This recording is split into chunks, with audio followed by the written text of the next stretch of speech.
Welcome to Knuckle Busters. Just excessive noise.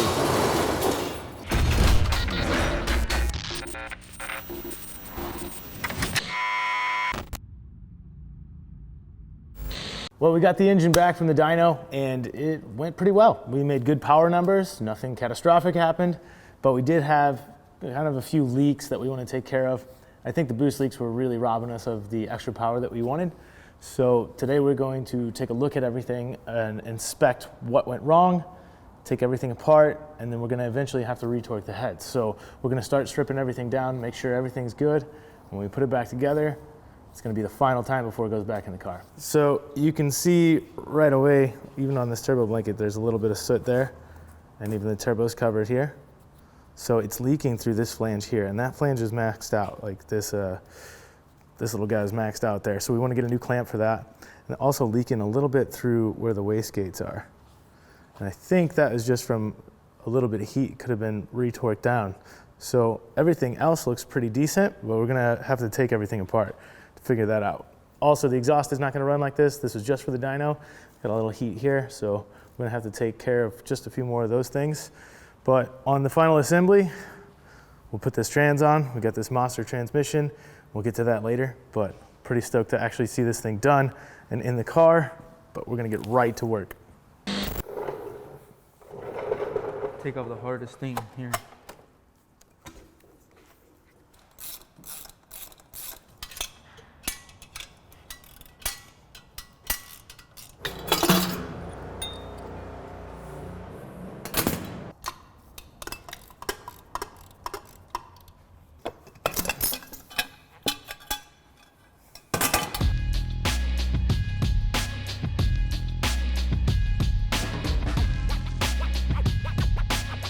So after our initial inspection, everything looks pretty good. Like just a few leaks. I think maybe the leaks on the wastegate were because they were a little loose because of the heat.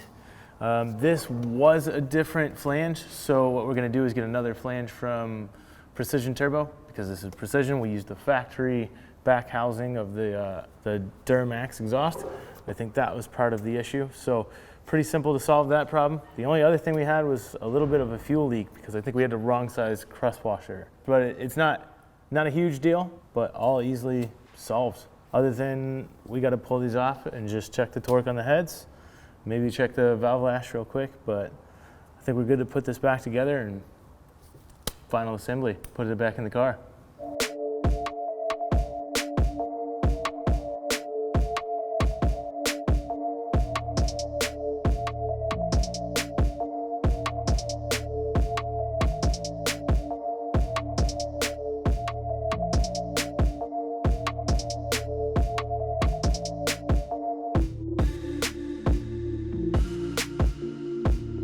So the reason we retorqued the head studs is because they're aftermarket, they're ARP. They have a tendency to stretch. So we just want to double check and make sure that everything is torqued to spec so we don't have the head creep up and blow a head gasket. I mean, it is a common problem in a lot of cars, and I think diesels put a lot of head pressure out there. So want to make sure that's all good.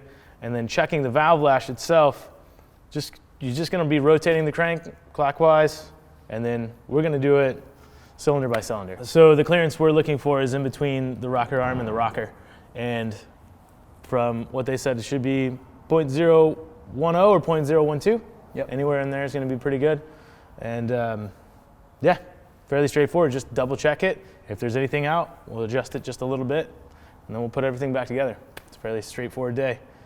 But this is final assembly, so we want to make sure everything is perfect because this is what we're going to do before we do the run. So let's get to it. When the exhaust valves begin to open, adjust the intake.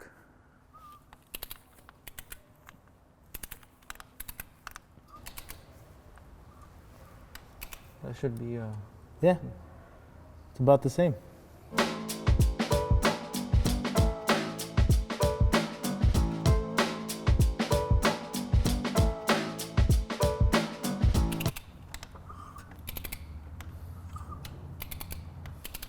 Yeah, they're all about the same. all right.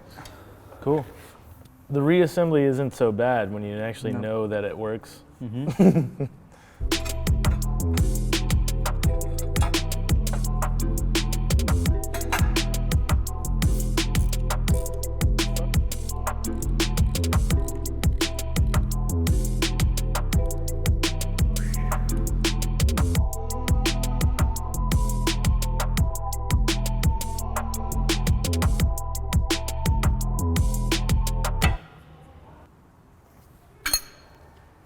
good. There.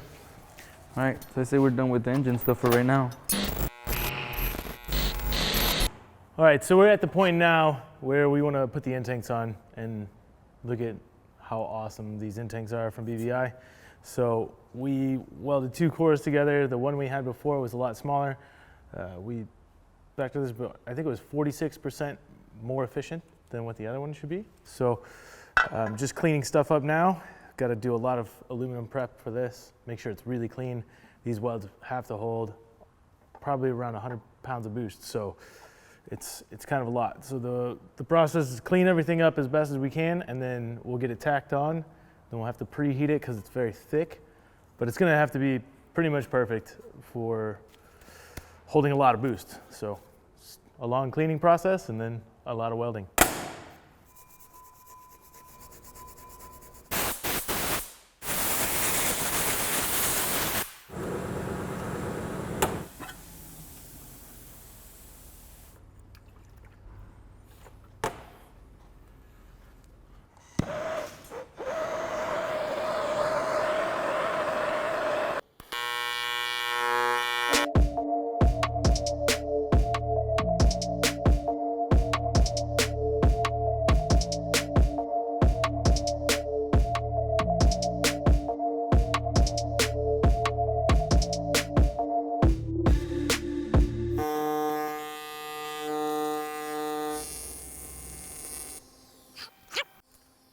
Can't hold it.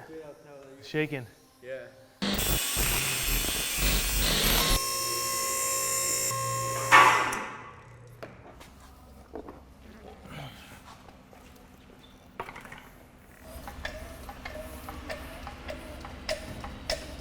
See, once it's this high, it's kind of scary.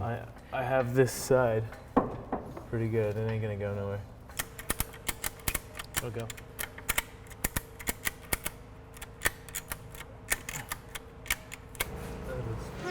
Tight.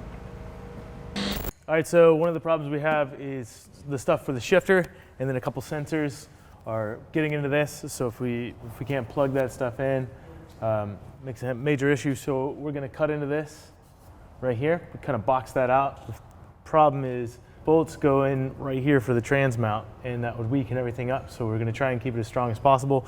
We're probably gonna use some kind of L channel in there, weld it all in, box it all out. So it's also a firewall, but just a little bit to figure out. We don't know until we cut into this and see what's there.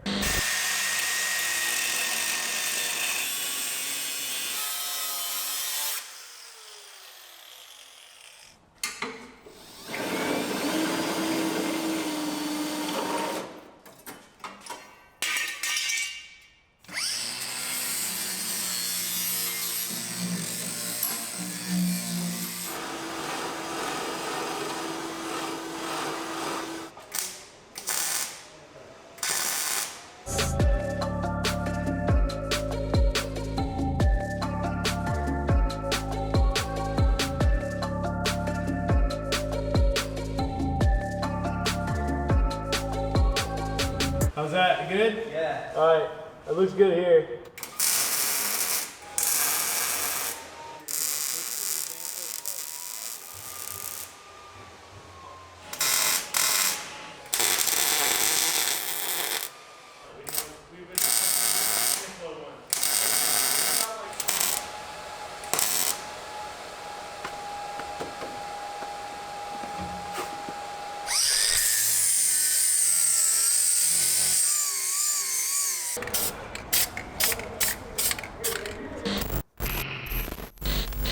So we expanded a little bit of the trans tunnel just to fit the shifter, and now that that's done and we use some steelite to cover that stuff up, we're going to move on to getting the engine ready to go back in. So we're going to cover everything in Thermo-Tec. There's a bunch of different sleeves and stuff to keep the heat off of all the crucial stuff that, you know, like fuel lines, the wiring, all that stuff needs to be covered up because the turbos are so tight, the piping's so tight, it's a lot of heat all over everything. We don't want to burn that stuff up. Once that's ready to go, we're also going to do the engine bay to keep it out of the driver's compartment. So a lot to do today, but should be pretty straightforward, and we'll have the engine in for the final time. So we ordered a bunch of stuff from Thermo-Tec. We have all kinds of cool like heat sleeves. This is one thing that we're really going to need for some of the wiring and the fuel lines, stuff like that. That's what we're working on right now. We have this as well. So we want to keep all the heat off of it. So you can even see in their photo with that glowing. Definitely going to be like that on the diesel. So we want to keep all of our fuel lines cool. And then we'll probably wrap the headers and any of the intercooler piping that's really close by, so we have just a bit cooler intake air temps and just cooler all across the board. So cooler car, more power. All right, so first thing, we have the fuel injector return lines. Like, kind of weird because diesel, most cars don't have this, but it is running underneath a lot of the turbo stuff. So the first thing we have is this thermo sleeve, which goes directly over it. We just slide it on, cut it to length, and we're good on that. So just slide it over these lines, especially the ones that are really close to the manifolds. Let's see what else we can get here. This side was really close.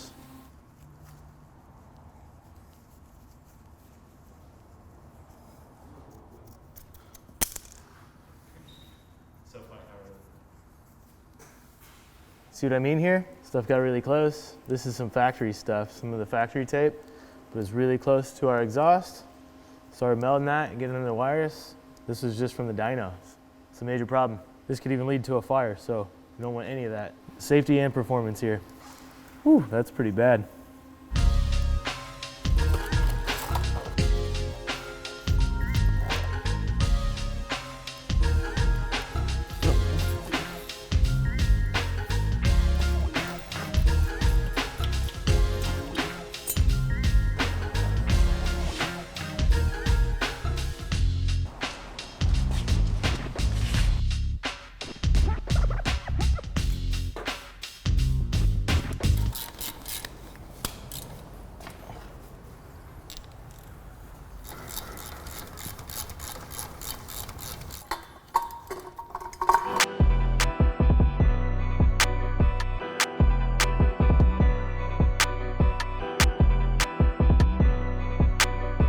What are we doing about the manifolds? Are we going to wrap anything on the manifolds?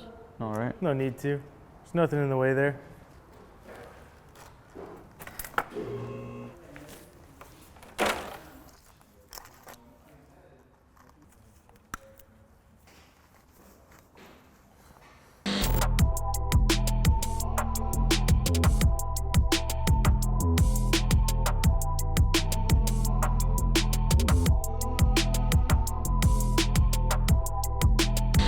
Man, maybe I could take a knife to this. Yeah. Here, Here, hold it, I'll get a blade.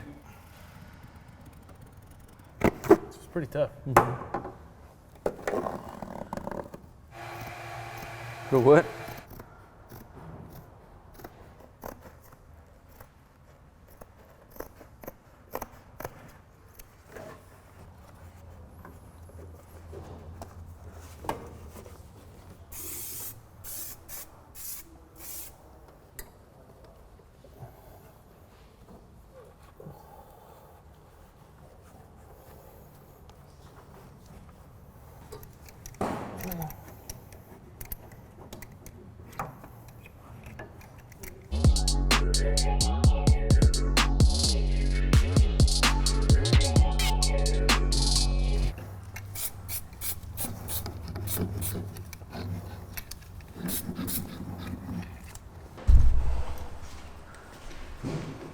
What's up? This is 5 minutes. All right, next. So first thing we're gonna do is put on our Thor converter. And this thing has upgraded bearings. It's a flanged hub, a nice billet cover.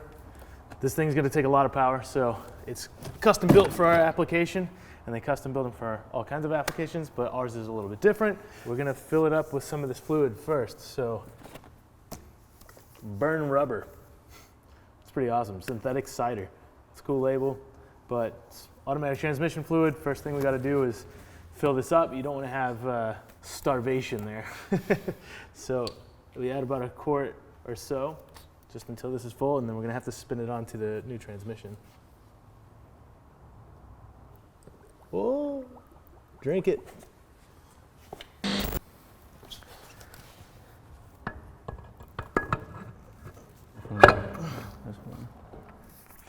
Oh, That went in. sounded like it went. This is gonna be some kind of heavy. Yeah. Ready? The torque converter made a difference. I thought I was gonna be able to drag it.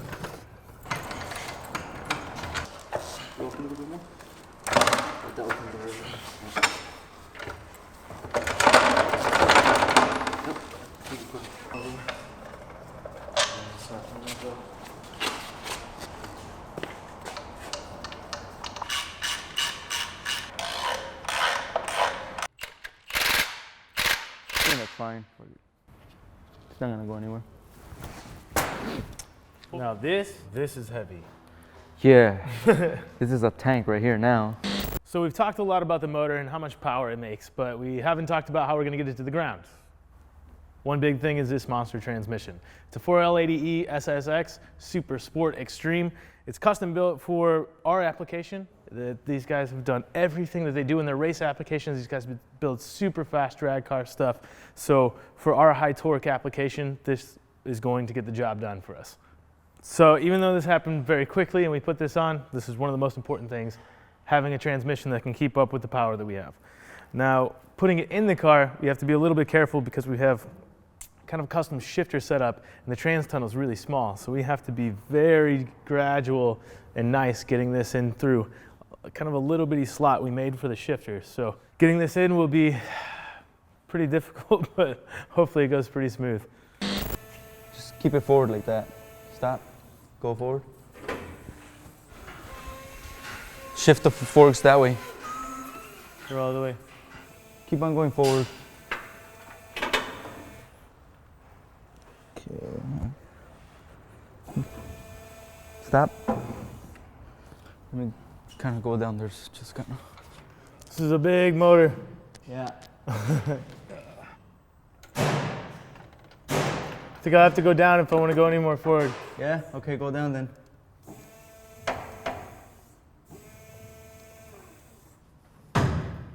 Is it hitting anything on that side?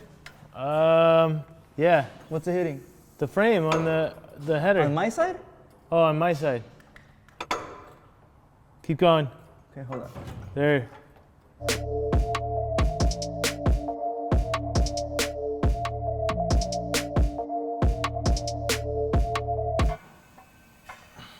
Okay.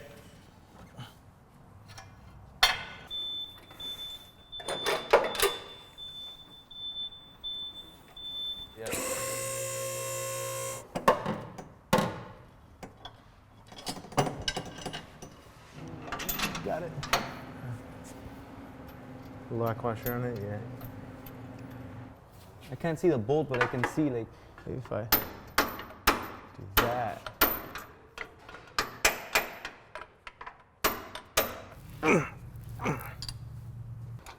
Whoa.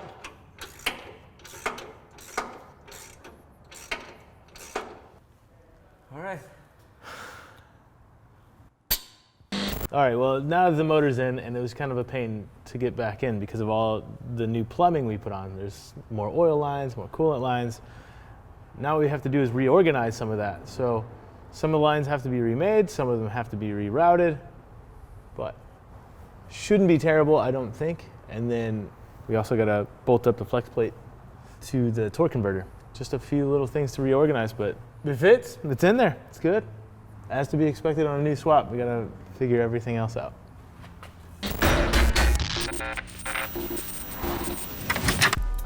I would take it out, take a look at it. Ow! Knee. Smash your hand real quick. No, I did it.